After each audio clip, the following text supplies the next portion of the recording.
So we talked about the formula. The formula, you're going to hear this a lot. Target market. Target market. We'll go into the target market. And it increases your probability of getting business if you understand the target market. We'll go into what defines the target market. Okay. Now, after that, then there's the core of the purchase. When I say purchase, I'm talking about they act. They give you a referral. They come in as a patient. That's what I mean. There's an action step. Okay. They spend time or money. That's what I'm talking about. So the formula is need relative to obstacles relative to trust. Okay. Now, after there's a need, they're going to look. By the way, this is exactly how you purchase. We will pick one of 5 reasons. There's one of 5 reasons we will buy a product or service after there's a need. Now remember, if there's no need, I do not care about any of these factors. Just like we said to him earlier, he recognizes the Ritz-Carlton is very high in quality, but does he intend on buying the Ritz-Carlton tonight? No. Why? No perceived need. Even though he recognizes them as having unbelievable quality, right? Okay. So my point being, if there's no need, it doesn't matter what service factors you're talking about. Now, let's go into the 5 categories of why people buy, where they will buy. These are the 5 categories. And in every industry, they're different. We'll go into the chiropractic patient, and we'll go into the personal injury attorney. Okay? Every industry is different. But here's the 5 categories. And let me I'll tell you what they are for the chiropractic patient first. Number 1 in every category is always trust. Every category. Everybody would prefer to have a trusted referral source when they go to buy a product or service. If you go to an optometrist, whatever, you'd rather have a family member or friend say, hey, this guy's pretty good, I go to him, that's where I'd go. Now there's a reason for that. Remember that thing called Maslow's hierarchy of needs? What was the second highest motivator? You remember? Security. What creates security? Familiarity. That's why it's so important. It's a high, let me use a word chiropractors understand, innate need. What's our second highest need in life? Security. That's why we value so much when somebody says, well, I go here. In other words, I already trust you. I already know, like, and trust you. I already have familiarity with you. I already have security with you. So it's transferred when you say, oh, I'd go to this doctor, or I'd go to this attorney. That's why it's the second highest need in life. That's why it's number 1 in every industry. It's a human thing, okay? Now, outside of that, let's go to the chiropractic patient first and then to the attorney, okay? So what are the service factors? In other words, after there's a need, let's talk about the chiropractic patient first. Here's the 5 categories. After trust, proximity, location. Are you close by? By the way, that's true not just of chiropractic, it's true of brick and mortar businesses, brick and mortar. In other words, they have to go somewhere to get something, because it takes time and energy to do it, okay? So with the chiropractic patient, that's 75% of the reason. If it's not a referral or a trusted source, 75% of the reason they'll pick you is because you're in their backyard. The next one is price. Are you on their insurance company? Will you accept their insurance?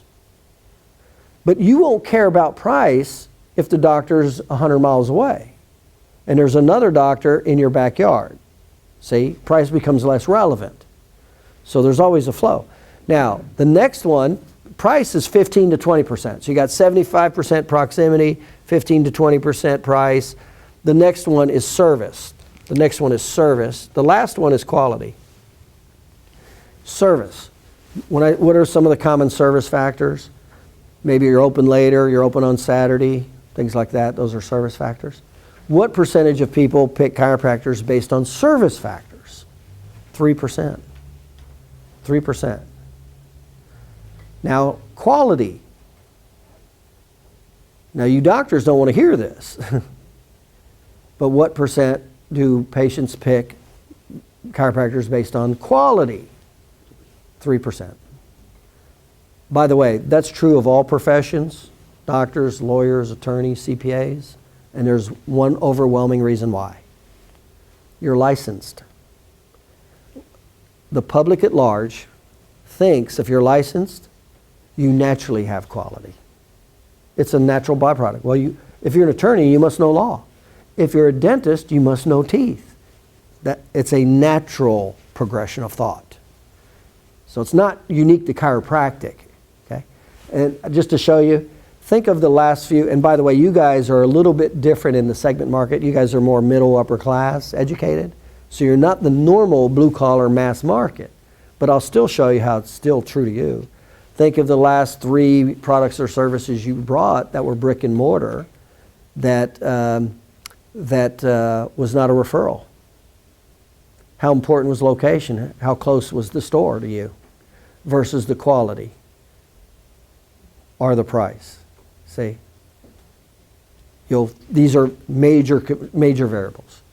Now, there's many reasons that's important, because guess what happens if you're promoting one of them that's not very important? Like, let's say you promote a quality factor, because I see this all the time. Chiropractors promoting quality. What's an example of you promoting a quality factor to an attorney, a personal injury attorney? What? You do a good job, or you give good notes, or what? What else might you say? What's the other stuff you say that you what? The narratives are going to be good. Yeah, my narratives are good. That's a quality. That's a good quality. That's another quality factor. Patients get well. See, those are quality factors. Okay. Sure. Now, yeah, okay. So you get the point. So quality's down here. Quality's not, transportation's not quality. That's a service factor. Okay. So now we're talking about the chiropractic patient. That's what I'm talking. Not the personal injury attorney. I'm going to go to them next. Because remember, every industry, these 5 differ. These are different. But what is not different per industry is trust. Trust is always number 1.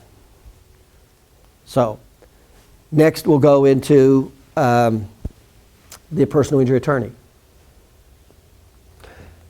Now this is after need, right? Most of them don't have need.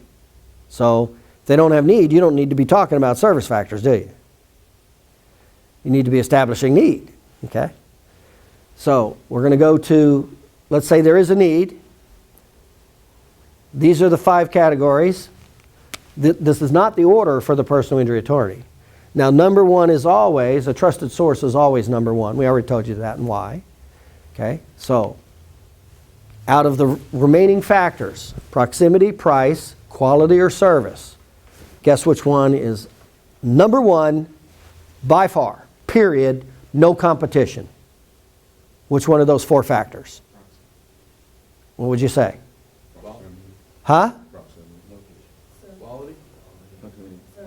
It's not quality, and it's not price. It's location.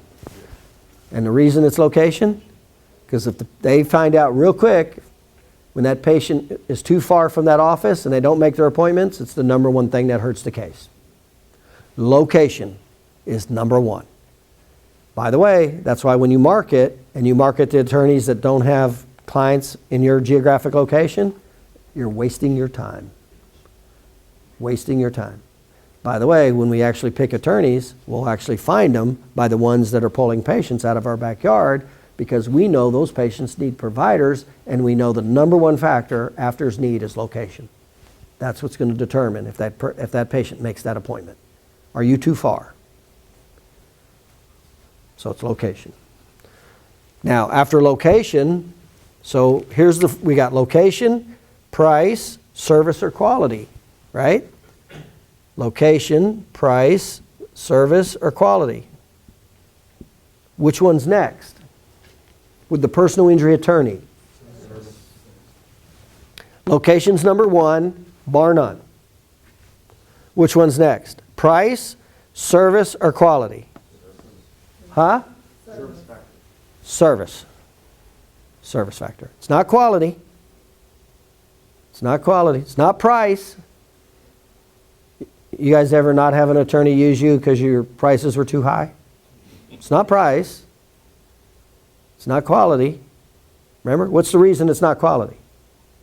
You're a chiropractor, you're licensed. They expect you to be able to, if you're a dentist, you expect a dentist to be able to pull teeth or do fillings. Okay? So it's the service factors. And we'll go into the list of service factors. We'll go into the list of all of these. So you know exactly what they are. There's six majors. And then you have to know which one is a primary versus secondary. Because guess what your marketing has to say? That. It has to say those six things. And then it's got to say the one that's primary, it's got to say first. And that's what's got to be emphasized. This doesn't make sense, does it? Makes a ton of sense, doesn't it? This is how the S-curve of economics works. It's all reverse engineering. It's not an opinion. It's all science-based.